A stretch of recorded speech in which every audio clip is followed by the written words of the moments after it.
بڑی ہی شدید اور بڑی زبردست قسم کی ہے. تو اب اس سچویشن میں اس نے آنا تھا تو یہ کر دیا گیا. اس گورنمنٹ کے جانے میں صرف اور صرف 9 دن رہ گئے ہیں. آج 31 جولائی ہے اور 8 اگست کو اس گورنمنٹ کا آخری دن ہوگا.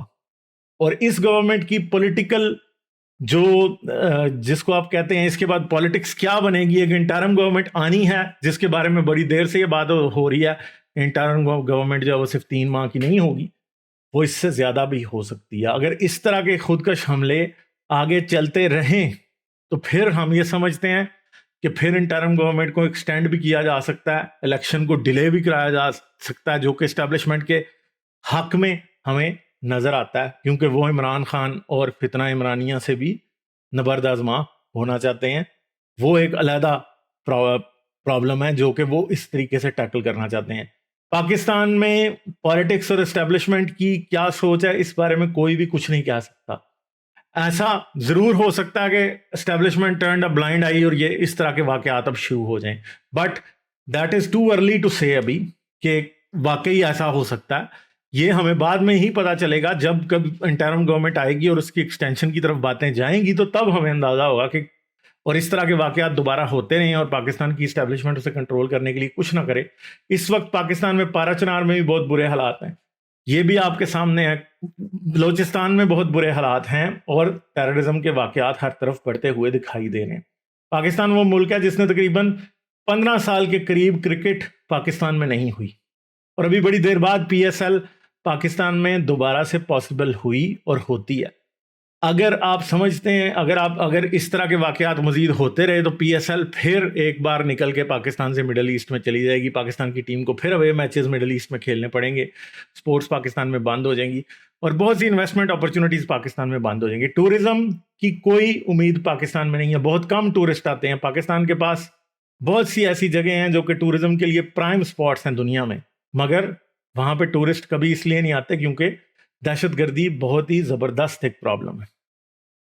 تو کیا اب بھی پاکستان اپنی کورس کریکشن کر سکتا ہے طالبان کے ساتھ؟ کیا ہمارے پاس جو اسٹیبلشمنٹ ہے کیا وہ یہ سوچے گی اس موقع کے اوپر کہ وہ افغان طالبان کی جو انٹرفیرنس ہے پاکستان میں اور جو TTP کے پیچھے وہ کھڑے ہیں, تحریک طالبان پاکستان کے پیچھے, اس کو روکا جانا چاہیے؟ کیا پاکستان کی اسٹیبلشمنٹ اس بارے میں سیریس ہے؟ تو پارا چنار میں جو آج کل ہو رہا ہے بار بار, جو طالبان وہاں پہ اور ٹیررسٹ ایلیمنٹس وہاں پہ اپنی پاور دکھا رہے ہیں اور اسٹیبلشمنٹ کی طرف سے یا پھر پاکستان کی فورسز کی طرف سے انہیں کاؤنٹر کرنے کے لیے کچھ خاص نہیں کیا جا رہا. اس کی وجہ سے بہت سے لوگ یہ کہتے ہیں کہ پاکستان ابھی بھی طالبان کے ساتھ ڈبل گیم, بلکہ پاکستان کے عوام کے ساتھ ڈبل گیم کھیل رہا ہے کہ طالبان کو ابھی بھی کاؤنٹر نہیں کیا جا رہا. مگر کیا پاکستان واقعی افغانستان سے ایکسپورٹ ہو کے پاکستان میں آنے والے ٹیررزم کو جو ہے وہ روک سکتا ہے؟ میرے خیال میں یہ کافی امپاسبل سی بات ہے, کیونکہ یہ پورس بارڈر ہے پورا. پاکستان کو لاکھوں کی تعداد میں فوجی اپنے ویسٹرن بارڈر پہ بٹھانے پڑیں گے, تب جا کے کہیں آپ یہ سمجھ سکتے ہیں کہ اس طرف سے آنے والے ڈرگز اور دہشت گردی میں کمی آ سکتی ہے. وہ بھی مکمل طور پہ نہیں رکے گی, کیونکہ پاکستان میں بہت سارے ایسے ایریاز بھی ہیں جن کے اوپر ریٹ آف دا گورنمنٹ اس طرح سے اسٹیبلش نہیں ہے, اور تحریک طالبان پاکستان اگر ان کے پیچھے افغانستان کے طالبان کی بیکنگ ہو تو وہاں پہ بڑی زبردست طریقے سے اپنی بیس بنا سکتے ہیں. دوسری بات ہے کہ پچھلے سال میں نے یہ ڈسکس کیا تھا ایٹ لینتھ کہ اصل میں ٹیررسٹ کا موٹو ہوتا کیا ہے. عام طور پہ جب بڑے شہروں میں یا پھر مین جگہوں پہ اس طرح کے اٹیکس کیے جاتے ہیں تو اس کی وجہ سے سیکیورٹی کا ویکیوم کریٹ ہوتا ہے, کیونکہ اگر پشاور میں دھماکے ہوں گے, اگر باجوڑ میں دھماکے ہوں گے, اگر اسلام آباد میں دھماکے ہوں گے یا کراچی یا لاہور میں دھماکے ہوں گے, تو پھر اس کی وجہ سے کیا ہوتا ہے کہ سیکیورٹی فورسز کی بہت زیادہ ریسورسز ان مین سٹیز کو پروٹیکٹ کرنے پہ لگ جاتی ہیں, اور پھر بہت ساری ایسی جگہیں جو رورل ایریاز ہوتے ہیں, جو ریموٹ ایریاز ہوتے ہیں, وہاں پہ ایک ایسا زبردست ویکیوم کریٹ ہوتا ہے کہ وہاں پہ طالبان اپنی حکومتیں تک قائم کر سکتے ہیں. کیا پاکستان کی انٹیلیجنس ایجنسیز کا یہ ایک انٹیلیجنس فیلئر ہے؟ ڈیفینیٹلی ایک بہت بڑا انٹیلیجنس فیلئر ہے. مگر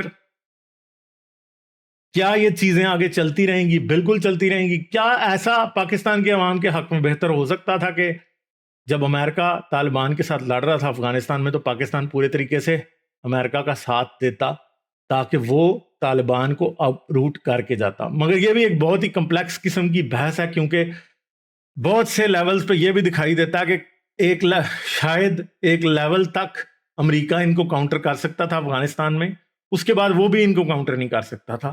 کچھ لیولز پہ تو بہت سے لوگ یہ بھی کہتے ہیں کہ امریکہ بھی ان کو پورے طریقے سے اپروٹ کرنے میں افغانستان میں انٹرسٹڈ نہیں تھا. پاکستانی گورنمنٹ اور پاکستان کی اسٹیبلشمنٹ، پاکستان کی سیکیورٹی فورسز، انٹیلیجنس ایجنسیز ہمیشہ طالبان کو کوئنچ کرنے کے یا ان کو ختم کرنے کے حق میں نہیں رہیں. پاکستان کی یہ بڑی خطرناک پالیسی رہی ہے. مگر کیا ہم اس کو یہ کہہ سکتے ہیں کہ اس پالیسی کا پاکستان کو کوئی اچھا رزلٹ ان فیوچر ملے گا؟ تو میں سمجھتا ہوں کہ یہ بہت ہی بڑی مس کیلکولیشن ہے کہ پاکستان کی اسٹیبلشمنٹ یا پاکستان کی گورنمنٹ کسی بھی لیول پہ افغانستان یا پاکستان دونوں میں طالبان کو ایک ایسٹ سمجھتی ہے. ہاں یہ بات بھی آ رہی ہے کہ یہ حملہ شاید آئیسس نے کیا، مگر یہ یاد رکھیں کہ آئیسس بھی اگر افغانستان سے آپریٹ کر رہی ہے تو اس پہ ذمہ داری طالبان کی ہی بنتی ہے. جیسے پہلے پاکستان سے افغانستان میں حملے ہو جاتے تھے اور افغانی ہمیشہ الزام لگاتے رہتے تھے کہ افغانستان میں امریکی فورسز پہ حملے کرنے والے یا افغانستان میں کابل یا دوسرے پبلک پلیسز پہ شہروں میں حملے کرنے والے جو لوگ ہیں وہ پاکستان سے آتے ہیں، تو اب طالبان کی طرف سے آنے والے لوگ بھی ہمیں نظر آ رہے ہیں. کیا اس بارڈر کو کمپلیٹلی کلوز کرنا پاسبل ہے؟ کیا کوئی فول پروف سسٹم ہو سکتا ہے جس کے تھرو یہ میک شور کیا جا سکے کہ وہاں سے کوئی بھی پاکستان میں انٹرفیئر نہیں کرے گا؟ تو میرے خیال میں یہ بات بالکل بھی پاسبل نہیں ہے. اور یہ کہنا کہ کیا ایون کہ یہ بھی امریکہ کے ہوتے ہوئے یہ پاسبل تھا کہ پاکستانی فورسز مکمل طور پہ پاکستان سے جو نان اسٹیٹ ایکٹرز ہیں ان کے آپریشن میں افغانستان میں رکاوٹ بن سکتی تھی، تو وہ بھی مکمل طور پہ پاسبل نہیں تھا. مگر ہاں ہم ایک بات جانتے ہیں کہ پاکستان کی اسٹیبلشمنٹ کی طرف سے ایک بدنیتی امریکہ کی طرف بھی دکھائی گئی. اب ہمیں نہیں پتا، یہ گریٹ گیم کا بھی پارٹ ہو سکتا ہے، کیونکہ یہاں پہ بہت ساری پاکستان اور افغانستان دنیا کی وہ جگہیں ہیں جہاں پہ دنیا کی شاید 20 سے زائد انٹیلیجنس ایجنسیز آپریٹ کرتی ہیں. اس میں پاکستان کی انٹیلیجنس ایجنسیز ہیں، امریکہ کی انٹیلیجنس ایجنسیز ہیں، چائنا کی انٹیلیجنس ایجنسیز ہیں، انڈیا کی انٹیلیجنس ایجنسیز ہیں، ایران کی انٹیلیجنس ایجنسیز ہیں.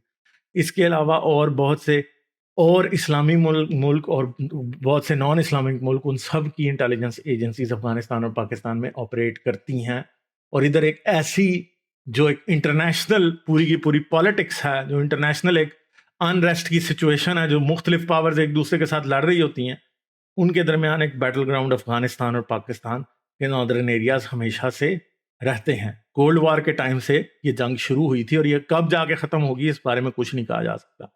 مگر میں سمجھتا ہوں کہ پاکستان کی اسٹیبلشمنٹ، پاکستان کی گورنمنٹ اور پاکستان کے لوگ یہ ریئلائز کرنے میں فیل ہوئے ہیں پورے طریقے سے کہ افغانستان میں انہیں ایک اسٹرانگ ڈیموکریٹک گورنمنٹ کی ضرورت ہے، کیونکہ جب تک وہاں پہ وہ نہیں ہوگی تب تک پاکستان میں بھی امن نہیں رہ سکتا. پاکستان کی کریشن کے وقت سے ہی کچھ جھگڑے ہیں جو کہ بڑے شدید جھگڑے ہیں. جیسے افغان جو ہیں وہ سمجھتے ہیں کہ کے پی کا بہت سارا ایریا جو ہے وہ ان کا ہے اور ان کے ساتھ شامل ہونا چاہیے. جیسے کہ افغانستان کے بارڈر پہ ریسنٹلی طالبان نے ایک نقشہ یا ایک میپ بھی لگایا تھا، جس کے اندر انہوں نے اٹک کے پل تک، جو خوشحال گڑھ والا پل ہے، وہاں تک جو ایریا، اسے یہ کہا تھا کہ یہ افغانستان کا حصہ ہے. افغانستان جب پاکستان بنا تھا تو افغانستان نے پاکستان کو تسلیم نہیں کیا تھا. 100-150 سال پہلے ہونے والے جو معاہدے تھے، جس کے مطابق بہت سا حصہ جو افغانستان کا تھا وہ برٹش امپائر کے انڈر آیا تھا، اور ان دونوں کے درمیان میں ایک ٹریٹی ہو گئی تھی جس کے مطابق ڈیورنڈ لائن جو تھی وہ ڈرا ہو گئی تھی، اور یہ کہا گیا تھا کہ جی اس طرف کا ایریا جو ہے وہ انڈیا کے پاس رہے گا، برٹش انڈیا کے پاس رہے گا، مگر بعد میں کسی وقت وہ واپس کر دیا جائے گا. مگر جیسے ہی پاکستان بنا، ساتھ ہی افغانوں نے اس بات پہ کلیم کرنا شروع کر دیا. اب وہ ایک علیحدہ لمبی بحث ہے کہ اس میں کیا وہ بات ٹھیک ہے یا کیا وہ بات غلط ہے. مگر آج ایک بات ہے کہ آج پاکستان کے کے پی میں رہنے والے لوگ کم از کم ایک ڈیموکریٹک ووٹ کا رائٹ رکھتے ہیں. پاکستان کی سچویشن فی الحال افغانستان سے بہتر ہے ہر لحاظ سے. یہاں پہ ہیلتھ کیئر کی فیسلٹیز اور باقی سب چیزیں ادھر سے بہت بہتر ہیں. ایک ڈیموکریٹک رائٹ بھی آپ کو ملتا ہے، مگر افغانستان میں یہ نہیں ملتا. مگر افغانستان کے طالبان اسی پرانی روش پہ جاتے ہوئے ہمیں دکھائی دے رہے ہیں. اس کے پیچھے کون سی انٹرنیشنل طاقت ہو سکتی ہے؟ ظاہری بات ہے کہ یہ بھی ایک علیحدہ بحث ہے، مگر ہم یہ جانتے ہیں کہ بہت سی پاورز اس بات میں انوالو ہیں. تو کیا باجوڑ میں ہونے والا یہ حملہ ایک شروعات ہے، ایک بگننگ ہے یا ایک اینڈ ہے؟ مجھے تو یہی لگتا ہے کہ یہ ایک بگننگ ہے. پاکستان کی سچویشن بہت زیادہ خراب بھی ہو سکتی ہے. پاکستان میں پولیٹیکل سچویشن بھی ایسی ہے کہ کچھ بھی گیس کرنا خاصا مشکل ہے. کیا اس طرح کے واقعات مزید ہوں گے اور ان کو بعد میں ایز این ایکسکیوز یوز کیا جائے گا کہ آنے والی انٹرم گورنمنٹ کو ایکسٹینڈ کیا جا سکے؟ یہ بھی ایک بڑی ہی عجیب و غریب بات ہے. مگر at the end of all of this ہم یہ جانتے ہیں کہ طالبان کی موٹیویشن کیا ہے. طالبان کی موٹیویشن یہ یاد رکھیے گا کہ دولت اور اپنے لیے طاقت حاصل کرنا ہے. اور اس بات میں ان کو سپورٹ کیا چیز فراہم کرتی ہے؟ اسلام کا وہ نعرہ، شریعت نافذ کرنے کا دعویٰ، یہ ثابت کرتا ہے. پاکستان میں آج بھی اگر آپ کسی گلی میں چلے جائیں اور آپ لوگوں سے پوچھیں کہ کیا افغانستان میں طالبان کی حکومت ایک اچھی چیز ہے، تو آپ کو بڑے آرام سے ایسے لوگ مل جائیں گے جو کہیں گے کہ بالکل جی، وہ تو اللہ کا قانون وہاں پہ نافذ کر رہے ہیں، وہ تو شریعت لگا رہے ہیں. آپ وہاں پہ تو دکان سے اگر کوئی چیز چوری کر کے بھاگ جائے گا تو ہاتھ کاٹتے ہیں، اس لیے دکانیں لوگ جی نماز کے وقت اپنی کھلی چھوڑ کے چلے جاتے ہیں. پاکستانیوں کے پاس صرف ایک یہی اگزامپل ہمیشہ سے میں نے سنی ہے، چاہے میرے کولیگ ہوتے تھے، کبھی میرے کلاس فیلوز ہوتے تھے، ان کے ذہن میں صرف یہی تھا کہ طالبان صرف یہی کرتے ہیں، کہ چوری نہیں کوئی کرتا. مگر بات یہ ہے کہ چوری کسی کی ریڑھی سے ایک سیب اٹھانا یا کسی کی ریڑھی سے ایک کچھا اٹھانا نہیں ہوتی. چوریاں اس سے بہت بڑی بڑی ہوتی ہیں. ڈاکے قوموں کے مستقبل پہ مارے جاتے ہیں، جو کہ افغانستان کے مستقبل پہ ڈاکہ مارنے والے طالبان ہیں. ابھی عاشورہ گزرا، عاشورہ کے اوپر جس طرح سے قتل و غارت انہوں نے کی، جس طرح سے جو بھی شیعہ افغانستان میں رہتے ہیں، شیعہ کی ایک بہت بڑی آبادی ہے افغانستان میں، ان لوگوں کو جس طرح سے مارا گیا، بہت سے لوگوں کو قتل تک کر دیا گیا اس وجہ سے کہ انہوں نے محرم کا ماتم کیوں کیا. تو طالبان بالکل بھی ریلیجس ڈائیورسٹی کے خلاف ہیں.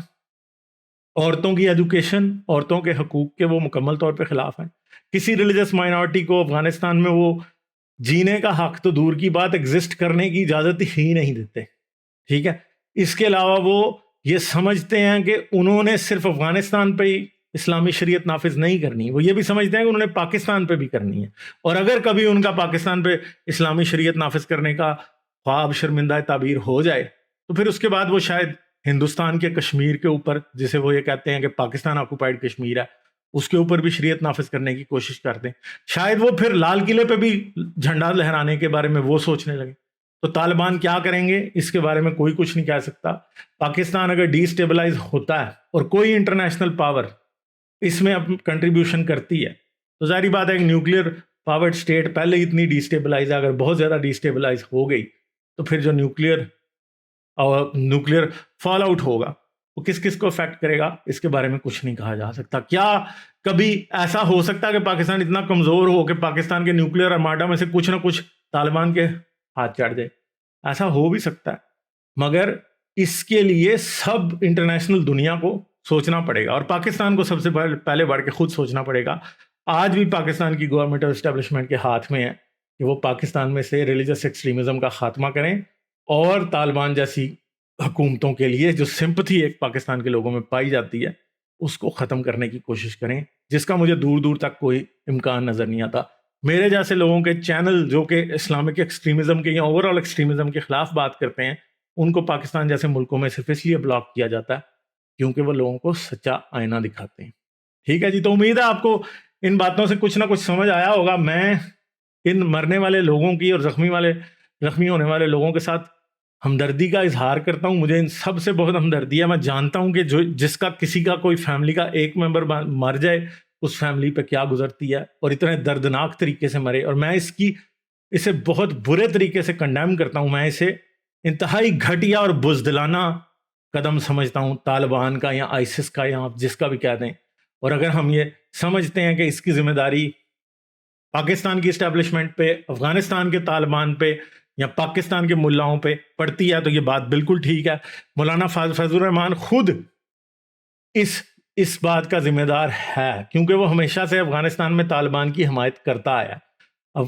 بلکہ پرانے وقتوں میں تو فضل الرحمان کا بہت زیادہ پاورفل سمجھا جاتا تھا افغانستان میں. طالبان فضل الرحمان کی رسپیکٹ کرتے تھے، مگر اب بات الٹی ہو گئی ہے کسی لیول پہ. آج JUI جو ہے طالبان کے ٹیررزم کو اور طالبان کی حکومت کو کنڈیم بھی کرتی ہے. وہ کہتے ہیں کہ افغانستان میں ڈیموکریسی ہونی چاہیے، عورتوں کے رائٹس ہونے چاہیے. کچھ پلیٹ فارمز پہ انہوں نے کہا ہے ٹھیک ہے، میں یہ نہیں کہہ رہا کہ اکراس دا بورڈ ہر جگہ وہ یہ کہتے پھرتے ہیں یا اس بات کا بڑا اسٹرانگ پرچار کرتے ہیں. میں صرف آپ کو یہ بتا رہا ہوں کہ انہوں نے اکا دکا جگہوں پہ یہ باتیں کی ضرور ہیں، مگر یہ یاد رکھیں جو لوگ ان کے ساتھ 30 سال سے 40 سال سے کھڑے تھے، 50 سال سے کھڑے تھے جے یو آئی کے لوگ، انہوں نے صرف چھوٹی چھوٹی باتیں اگر کی تو ان کے خلاف اس طرح کے حملے ہونے شروع ہو گئے اور ان کے اتنے سارے لوگ مر گئے. یہ جو جے یو آئی کے لوگ ہیں، آپ ان کو یہ نہ سمجھیں گے کوئی لبرل سیکولر جینز پہننے والے اور نائٹ کلب میں ڈانس کرنے والے شرابیں پینے والے لوگ ہیں، نہیں، یہ بالکل طالبان کے حلیے والے داڑھیوں پہاڑیوں اور جھاڑیوں والے وہی لوگ ہیں